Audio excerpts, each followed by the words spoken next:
Fala, meu querido, chegamos com mais uma questão agora da Universidade Federal lá de Juiz de Fora, que fala um pouquinho para a gente sobre campo elétrico, o campo elétrico uniforme, que está sendo representado aqui por essa figurinha, que tem uma partícula aqui dentro, numa região de campo elétrico, né? Então a gente vai estudar o que ele está pedindo e as representações que está sendo cobrado nessa questão. E também a gente vai falar um pouquinho de como encontrar essa carga em função das grandezas que ele nos deu.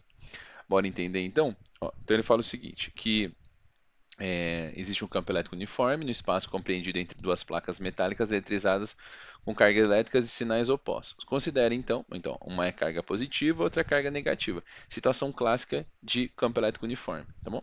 Considere então que o campo elétrico uniforme E vertical, gerado pelas placas metálicas horizontais conforme indica a figura. Veja, o campo elétrico sempre é de afastamento de uma carga positiva e de aproximação de uma carga negativa, que é o que está acontecendo nessa situação. Uma gotícula de óleo de massa m e carga negativa menos q é colocada entre as placas. Seja g a aceleração da gravidade, então não vou desconsiderar a gravidade do sistema, que em muitas situações, como as massas são muito pequenininhas, a gente desconsidera o peso. Então a gente vai usar que ele deu a massa, deu a gravidade, então a gente vai utilizar. Então ele quer de primeiro que você desenhe um diagrama de forças que está agindo aqui sobre a partícula. Então eu vou pegar essa minha partícula, vou pintar ela aqui de vermelhinho, ó, essa aqui é a minha partícula.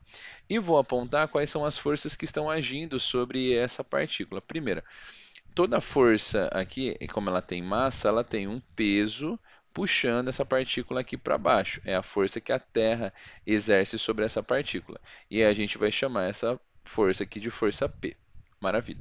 Como eu sei que o campo elétrico aqui dele é aponta para baixo, e isso aqui é uma informação que ele nos deu, né? O campo elétrico é para baixo e ela é de afastamento, né, da carga positiva e aproximação da carga negativa. Como a carga é negativa, força e campo têm sentidos opostos. Logo, a gente pode considerar que a força elétrica é para cima aqui, ó. Então, nós temos a seguinte situação: as duas forças agindo aí sobre esse sistema. Uma o peso para baixo, a força elétrica para cima, porque a carga é negativa. Tudo bem? Então, como a carga é negativa, a força vai ser oposta ao campo elétrico. Outra informação também que ele nos dá é que a gravidade aqui ela é para baixo. Essa informação você também sabe, né? Vale a pena a gente saber que por que o peso é para baixo e a gravidade é para baixo aqui também? Por que elas apontam para o mesmo sentido?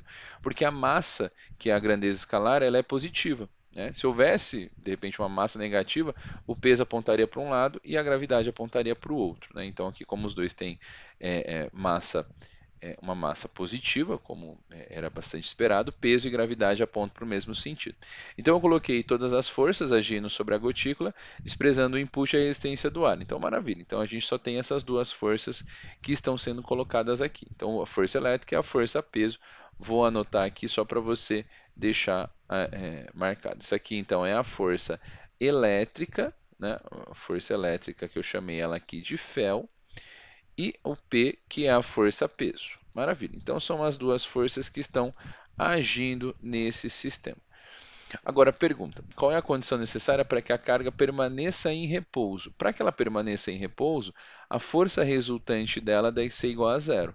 Porque se ela não for igual a zero, alguma das forças vai ser maior.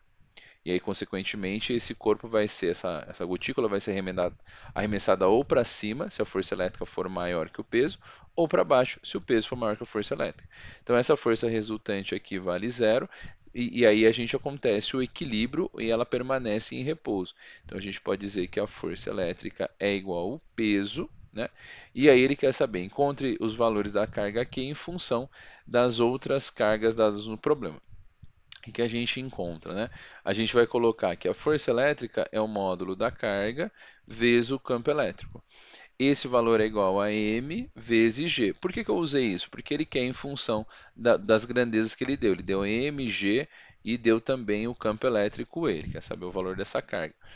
Esse valor de carga, o módulo então da carga, ele vai ser dado como m vezes g dividido aqui por E. Pronto, acabou aqui a nossa função, acabou o nosso exercício. Você percebeu que a gente colocou ele em módulo, né? Então, para que a gente responda de fato o que está acontecendo e você queira saber o valor da carga, é menos, porque ele me garantiu que a carga é negativa, menos m vezes g, tudo isso dividido pelo campo elétrico. Apesar dessas grandezas aqui nenhuma ser negativa, né? A gente coloca o sinal de negativo porque ele nos garantiu que a carga ela é negativa. Então, com essa resposta, a gente chega na solução aqui esperada para esse sistema, que a carga ela é menos mg dividido por E. E assim fechamos o exercício aqui que caiu lá na Universidade Federal de Juiz de Fora, e eu espero que você tenha entendido cada um dos processos de resolução. Beleza? Mais uma questãozinha aqui sobre campo elétrico uniforme, espero que você tenha entendido. Se você entendeu, deixa seu like por aqui, também se inscreve. Se não, ficou com alguma dúvida, deixa os comentários que a gente pode te ajudar sim. Beleza? Mais uma questão sobre campo elétrico que eu considero aqui para você. Grande abraço e até a próxima. Valeu!